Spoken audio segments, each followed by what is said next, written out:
Dios les bendiga, amados hermanos. Les habla su hermano José Ramírez.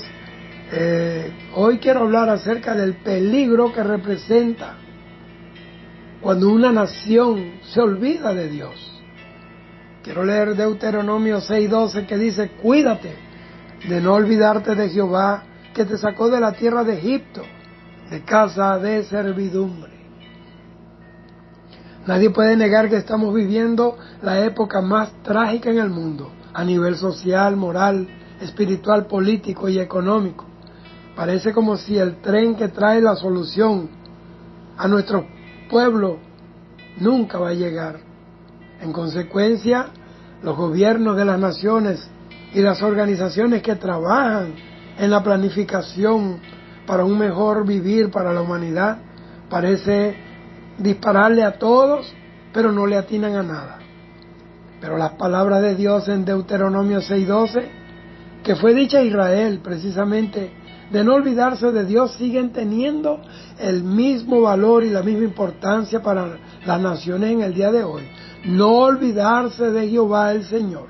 Las palabras de Dios no pierden vigencia, no pierden valor, siguen siendo hoy tan vivas, tan frescas, tan poderosas como el día que salieron del corazón y de la boca de Dios. La desintegración de las naciones a nivel mundial se debe, amados hermanos, a que el mundo se ha olvidado de Dios o lo ha colocado en un plano irrelevante, cuando en realidad la fe en Dios y la obediencia a su palabra es la piedra angular del universo. Una nación sin Dios es como un castillo de arena construido a la orilla del mar. Cualquier ola en cualquier momento lo va a derribar. Hay gobiernos de arena, esos que se levantan a base de filosofías comunistas, socialistas, de humanismo, de capitalismo, de ambición y avaricia, de corrupción administrativa, que deja y mantiene a los pueblos en miseria y en hambre, mientras que quienes la gobiernan o las gobernaron son los nuevos magnates, oligarcas y dueños de mansiones y lujos en el extranjero. Esos que vacían las arcas de la nación, que las endeudan y depositan ese dinero a su nombre o a nombre de testaferros en bancos alcahuetes del extranjero.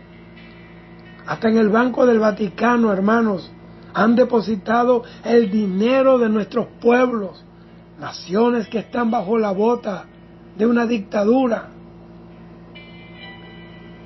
y no bajo la autoridad del Dios Todopoderoso. El Salmo 33:12 dice: bienaventurada la nación cuyo Dios es Jehová. Simón Bolívar dijo: moral y luces son nuestras primeras necesidades. George Washington dijo: no se puede gobernar sin Dios y sin la Biblia. Pero la moral y las buenas costumbres son fundamentales en el avance de los pueblos para el desarrollo endógeno, pero estas de nada sirven si no están acompañadas de una fe firme en Dios y un temor ante la gloriosa presencia de Dios. El hombre de hoy, en su mayoría, se ha vuelto tan corrompido que hace honor a los Salmos 14:1 y 53:1, que dice el necio en su corazón: no hay Dios. Ese es el hombre de hoy. Quisiera que no existiera un Dios vivo para vivir una vida depravada y disoluta. Pero hay un Dios, hay un juez en los cielos que un día juzgará a los hombres, y ellos tendrán que darle cuenta a ese Dios que han ofendido en su rebeldía y en su pecado. Bendita sea la gloria del Señor. Toda la poca vergüenza, toda esta corrupción, toda la violencia existente en el día de hoy son el resultado del hombre haberse olvidado de Dios, de haber sacado a Dios de su vida.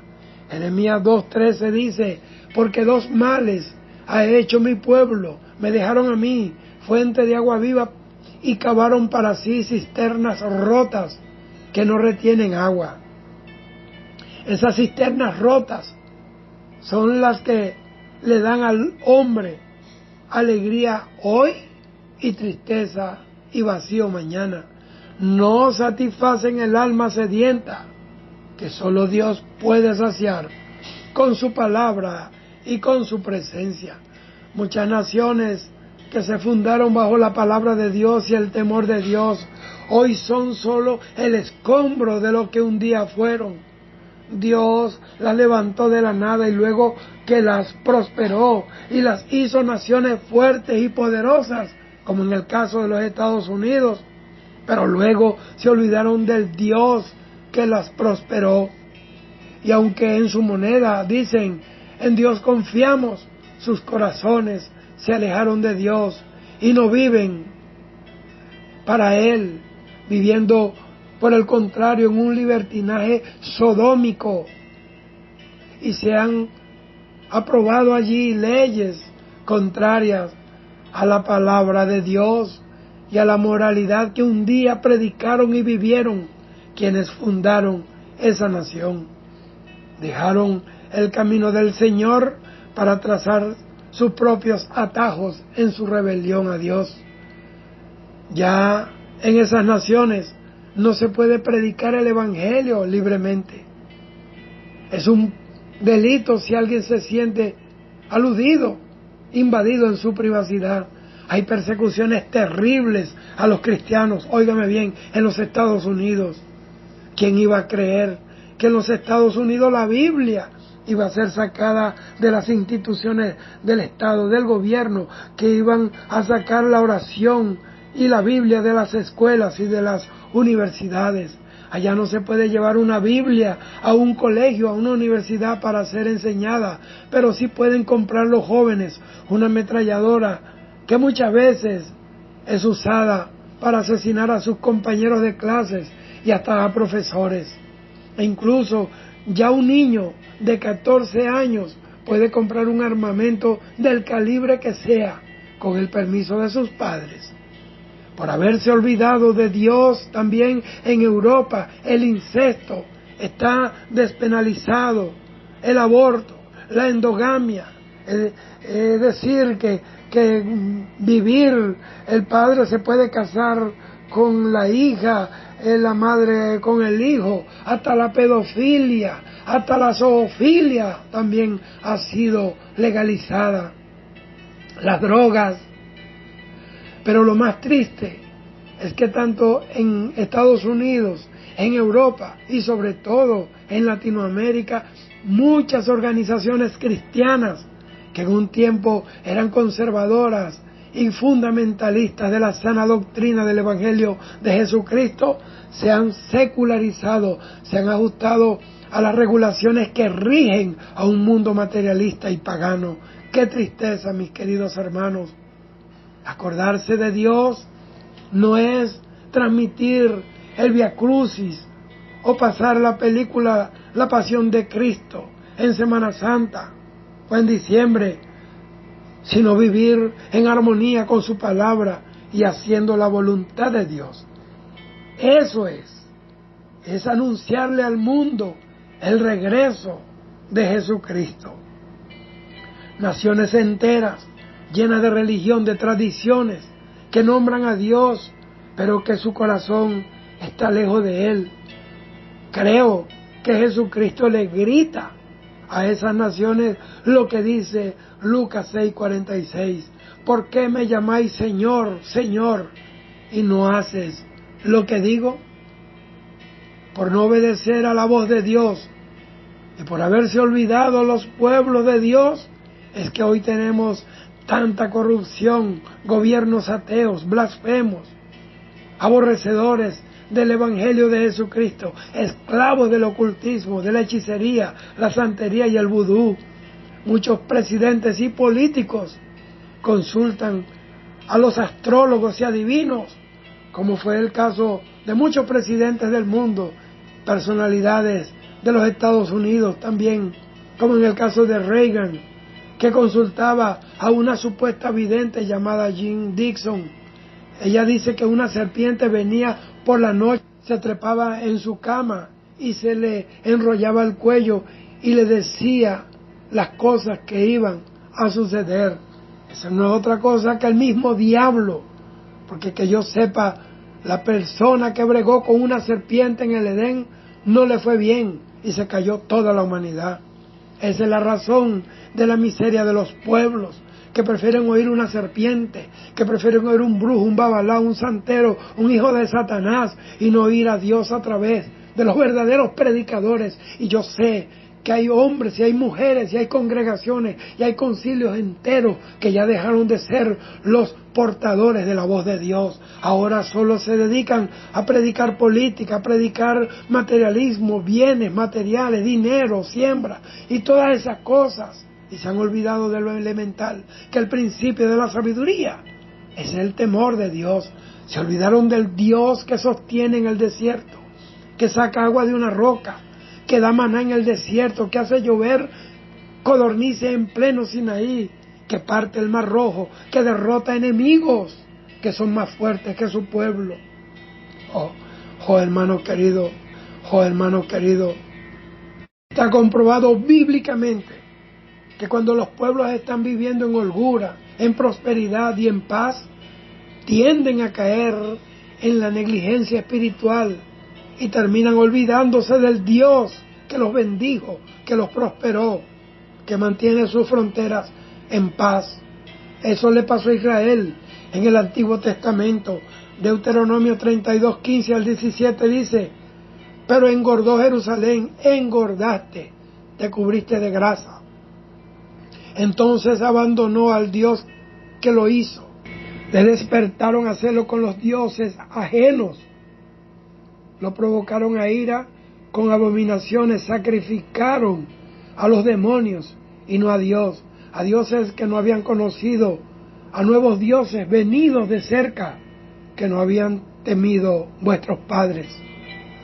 Pareciera como que la prosperidad material apague el fuego de la moral y de los valores espirituales de una nación. Esa advertencia se la hizo Dios a Israel en Deuteronomio 6, 10 y 11, que dice: cuando Jehová tu Dios te haya introducido en la tierra que juró a tus padres Abraham, Isaac y Jacob, ¿qué te daría? En ciudades grandes y buenas que tú no edificaste, y casas llenas de todo bien que tú no llenaste, y cisternas cavadas que tú no cavaste, viñas y olivares que tú no plantaste. Esto parece aclararnos que las crisis, las guerras, las enfermedades, las pestilencias hacen que el hombre alce su mirada a Dios, lamentablemente. Y es entonces cuando se dan cuenta que el único que puede sacarlos del arrabal es Dios. Oseas 5:15 dice: andaré y volveré a mi lugar hasta que busquen mi rostro. En su angustia ellos me buscarán. Pero ese no es el deseo de un Dios bueno y amoroso. Ese es, digamos, el plan B de Dios. Segunda de Corintios 7:10 dice: porque la tristeza que es según Dios produce arrepentimiento para salvación.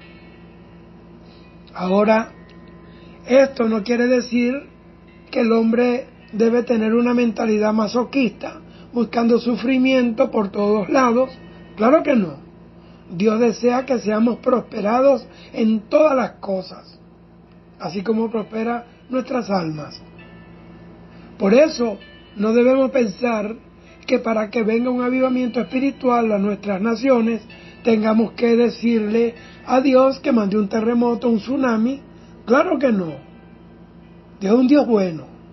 Los avivamientos comienzan por quienes aman a Dios y luchan contra las tinieblas que cubren la tierra donde ellos viven. Evan Roberts, un joven evangelista, seminarista, fue usado por Dios para traer un gran avivamiento a Gales a comienzos del siglo XIX. Hombres como John Whitefield, como John Wesley, Jonathan Edwards, predicadores presbiterianos sacudieron a Inglaterra con el poder del Espíritu Santo, y que de Moody, de Spurgeon, de Hudson Taylor, de William Seymour y muchos más, Catherine Kuhlman, en los Estados Unidos, fueron usados para traer fuego de avivamiento del cielo sobre sus pueblos. Los avivamientos reales comienzan en los corazones de quienes sienten la carga por sus pueblos y ponen sus vidas en las manos de Dios y sacrifican muchas cosas para ver a sus naciones arder bajo el fuego glorioso del Espíritu Santo. La gratitud y la fidelidad a Dios tienen que ser la respuesta al favor de Dios para con nosotros. Eso fue lo que hizo Jacob, el patriarca, en Génesis 35:1. Dice, dijo Dios a Jacob, levántate y sube a Betel y quédate allí y haz allí un altar al Dios que te apareció cuando huías de tu hermano Esaú. Entonces Jacob dijo a su familia, quitad los dioses ajenos que hay entre vosotros y limpiaos y mudad vuestros vestidos y levantémonos y subamos a Betel y haré allí altar al Dios que me respondió en el día de mi angustia. Gente que Dios levanta de la miseria y después se olvidan de Dios. La abundancia y los buenos tiempos pueden volverse un peligro para el alma y un vehículo que nos lleve a vivir lejos y olvidándonos de Dios. No es que debemos tener miedo a la prosperidad y a la comodidad y a la holgura material, claro que no. Es que nunca debemos olvidarnos del Dios que nos prospera, de Dios en medio de la prosperidad material y espiritual, y tampoco olvidarnos de Él en medio de la pobreza y de la crisis. Pero hay quienes en su legalismo asocian la prosperidad material con el pecado. Y ser próspero no es un pecado. Pecado es dejar que la prosperidad nos robe el corazón a tal punto que no haya lugar para Dios en él.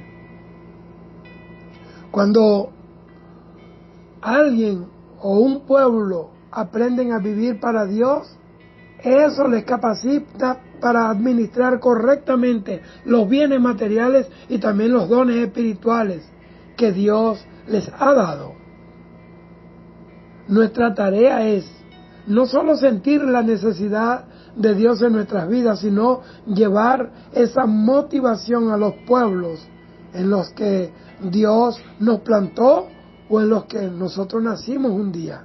Jeremías 29:7 dice, y procurad la paz de la ciudad a la cual os hice transportar y rogad por ella a Jehová, porque en su paz tendréis vosotros paz. Si maldecimos la nación en la cual estamos, eso es lo que vamos a recoger. Tenemos que enseñar al mundo el poder y el potencial espiritual que hay en nuestros corazones, y se llama palabra de Dios.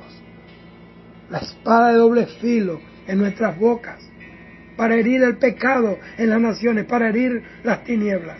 Y el diablo tiene que huir de nuestros pueblos.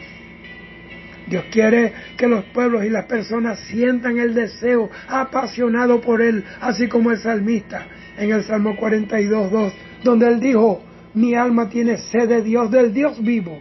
Y el Salmo 34:5 dice, los que miraron a Él fueron alumbrados y su rostro no fueron avergonzados. Amados, Latinoamérica entera está bajo la artillería constante del infierno, porque Satanás sabe, los demonios saben, que la antorcha del avivamiento para el mundo entero, y será el último avivamiento que verá el mundo, porque la iglesia está a punto de irse con el Señor en el rapto. El diablo tiene miedo de esta iglesia morena, la iglesia despreciada, esa que ha tenido que llevar la bandera del Evangelio en medio de dictaduras, de revoluciones, de escasez, esa iglesia que ha sido una antorcha en medio de una tierra llamada tercermundista, porque lo vil y lo menospreciado del mundo Dios ha levantado para avergonzar a los soberbios y para deshacer lo que es y establecer lo que para el mundo no es, porque en Dios somos lo que el mundo necesita. Somos la única esperanza que tiene el mundo. No son los políticos, no es el petróleo, no son los tratados internacionales, es Dios. Nosotros somos la esperanza de las naciones, somos luz del mundo, somos sal de la tierra, somos antorcha que tenemos que arder y alumbrar en un lugar oscuro. Así que, hermano, cualquiera que sea tu nación, yo soy latino, me siento orgulloso de ser un latino y haber llevado este evangelio por 3 continentes, por casi 40 años, he visto su gloria. Y el evangelio no tiene bandera, hay una sola bandera, la roja, de la sangre del Cordero de Dios que quita el pecado del mundo. Pero tenemos que llevar esa bandera y comenzar a moverla desde nuestras tierras y más allá de nuestras fronteras. Dios te bendiga hoy, mañana y siempre. Shalom.